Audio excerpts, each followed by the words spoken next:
സദാശിവസമാരംഭാം ശങ്കരാചാര്യമധ്യമാം അസ്മദാചാര്യപര്യന്താം വന്ദേ ഗുരുപരമ്പരാം.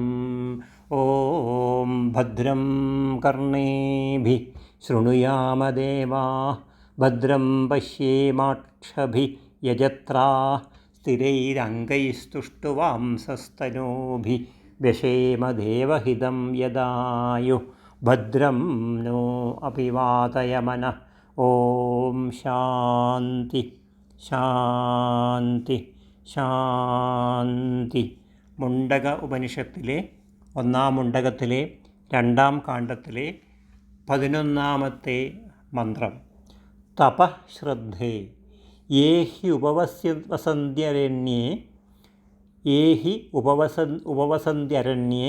ശാന്താ വിദ്വാംസോ ഭൈഷ്യചര്യാം ചരന്തഃ സൂര്യദ്വാരേണ തേ വിരജാഃ പ്രയാന്തി യത്രാമൃതഃ സ പുരുഷോ ഹ്യവ്യയാത്മാ. ശാന്താഃ ശാന്തന്മാരും കരണഗ്രാമങ്ങളെല്ലാം അടങ്ങിയവരും വിദ്വാംസം വിദ്വാൻമാരും ജ്ഞാനികളുമായ യേഹി ഏവർ എന്ന് പറഞ്ഞാൽ സന്യാസികളാവാം, വാനപ്രസ്ഥത്തിന് പോയവരാകാം, ജ്ഞാനപ്രധാനന്മാരായ ഗൃഹസ്ഥന്മാരോ ആയ ഇവർ ഭൈഷ്യചര്യാം ഭിക്ഷ കൊണ്ടുള്ള ജീവസന്ധാരണത്തെ ചരന്ത ആചരിച്ചുകൊണ്ട് അരണ്യേ അരണ്യത്തിൽ കാനനത്തിൽ വനത്തിൽ സ്ഥിതി ചെയ്ത് വസിച്ച് തപശ്രദ്ധേ തപസ്സിനെയും ശ്രദ്ധയെയും തങ്ങളുടെ ആശ്രമത്തിന് വിധിച്ചിട്ടുള്ള കർമ്മത്തെയും വിദ്യയെയും ഉപവസിക്കുന്നുവോ സേവിക്കുന്നുവോ ചെയ്യുന്നുവോ തേ അവർ വിരജന്മാരായിട്ട് പുണ്യവും പാപവും ഇല്ലാത്തവരായിട്ട് സൂര്യദ്വാരേണ സൂര്യൻ വഴിയായി ഉത്തരായണത്തിൽ കൂടി അമൃതനും അവ്യയാത്മാ അവ്യയസ്വരൂപനും സംസാരമുള്ളിടത്തോളം കാലം നിലനിൽക്കുന്നവനുമായ സഹ് പുരുഷ ആ പുരുഷൻ ഹിരണ്യഗർഭൻ എന്ന് പറയുന്ന പുരുഷൻ എത്ര എവിടെയാണോ തത്ര അവിടെ പ്രയാണം ചെയ്യുന്നു, പ്രയാണം ചെയ്യുന്നു.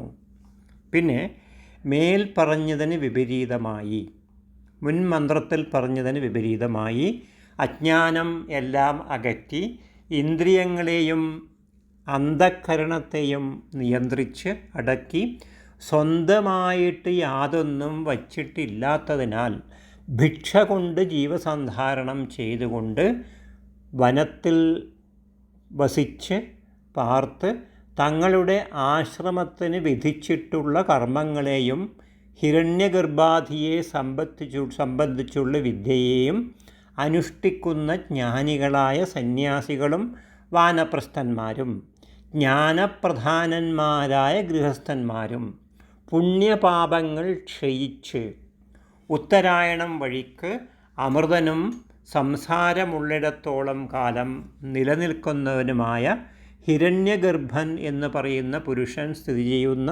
സത്യലോകാദിയിൽ ഗമിക്കുന്നു. അപരവിദ്യ കൊണ്ട് പ്രാപിക്കേണ്ടതായ ഇതുള്ളവരെയുള്ളതെല്ലാം സംസാരഗതികൾ തന്നെ. ഇതുതന്നെയാണ് മോക്ഷമെന്ന് ചിലർ വിചാരിക്കുന്നുണ്ട്. എന്നാൽ അത് ശരിയല്ല എന്നാണ് ഇവിടെ പറയുന്നത്. ഇഹൈവ സർവേ പ്രവിലീയന്തി കാമാസ്തേ സർവഗം സർവതാ പ്രാപ്യധീരാ യുക്താത്മാന സർവമേവാ വിശന്തി. ഇവിടെ തന്നെ എല്ലാ കാമങ്ങളും നശിക്കുന്നു.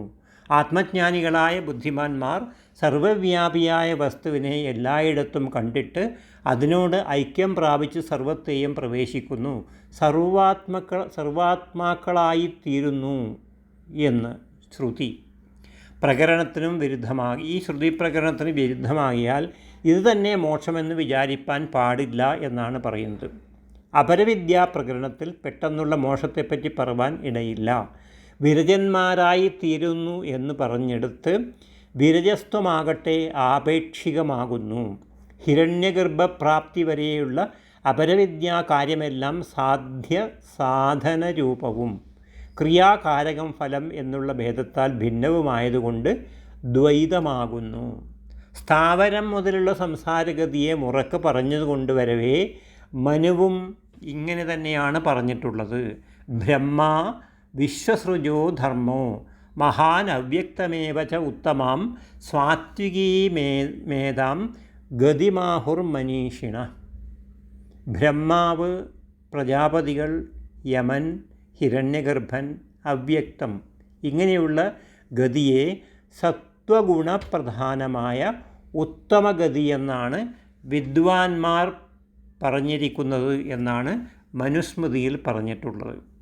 അപ്പോൾ ഈ മന്ത്രത്തിൽ പറയുന്നത് നമ്മൾ അജ്ഞാനം നീക്കി, അജ്ഞാനം ഇല്ലാതെ ആയിക്കഴിഞ്ഞാൽ, ജ്ഞാനമുണ്ടായിക്കഴിഞ്ഞാൽ അവിടെ നമുക്ക് ഇന്ദ്രിയങ്ങളെയും മനസ്സിനെയും അടക്കി നിർത്താൻ കഴിയും. അവിടെ നമ്മുടേതായിട്ട് ഒന്നുമില്ല എന്ന് വിചാരിച്ചു കഴിഞ്ഞാൽ, നമ്മുടേതായിട്ട് ഒന്നുമില്ല എന്ന് വിചാരിക്കുന്ന സ്ഥലത്താണ് നമ്മൾ ഭിക്ഷാടനത്തിന് പോകുന്നത്. അപ്പോൾ ഭിക്ഷ കൊണ്ട് കിട്ടുന്നത് എന്താണോ അത് സമ്പാദിച്ച്, ഭിക്ഷാടനം ചെയ്ത് സമ്പാദിച്ച്, അതുകൊണ്ട് ജീവസന്ധാരണം ചെയ്ത് വനത്തിൽ വസിക്കുമ്പോൾ നമ്മൾ അവിടെ മറ്റുള്ളവരാരെയും കുറിച്ച് ചിന്തിക്കുകയില്ല. മായാമോഹപാശങ്ങളെക്കുറിച്ചൊന്നും അവിടെ ധാരണ ഉണ്ടാവുകയില്ല. അവിടെ ആ വനവാസത്തിൽ ആശ്രമത്തിന് വിധിച്ചിട്ടുള്ള എല്ലാ കർമ്മങ്ങളെയും ചെയ്ത് പരമാത്മാവിനെക്കുറിച്ച്, വിദ്യയെക്കുറിച്ച്, അതിനെക്കുറിച്ചെല്ലാം അറിഞ്ഞ് എന്തെല്ലാം അനുഷ്ഠിക്കണമോ അതെല്ലാം അനുഷ്ഠിക്കുന്ന ജ്ഞാനികളായ സന്യാസികൾ, ഇതിലൊന്നും താല്പര്യമില്ലാത്തവർ. വാനപ്രസ്ഥത്തിന് പോയി കഴിഞ്ഞാലും ആ വാനപ്രസ്ഥത്തിൽ നമ്മളിവിടെ ബാക്കിയുള്ള കാര്യങ്ങളെല്ലാം ചെയ്തു കഴിഞ്ഞതിന് ശേഷമാണ് വാനപ്രസ്ഥത്തിന് പോകുന്നത്.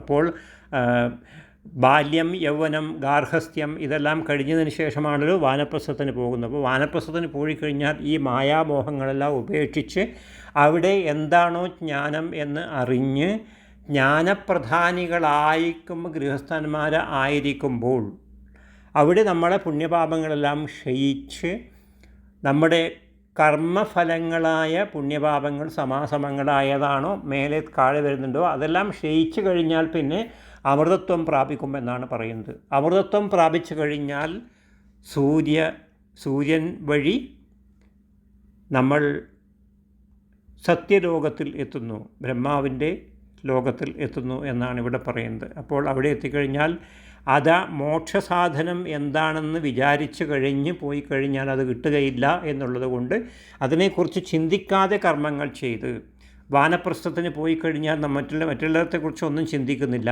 അപ്പോൾ ആ സമയത്ത് നമ്മൾ അങ്ങനെ ആയിക്കഴിഞ്ഞാൽ നമ്മൾക്കവിടെ സത്യലോകത്തിൽ എത്താൻ കഴിയും എന്നുള്ള കാര്യമാണ് ഇവിടെ പറയുന്നത്.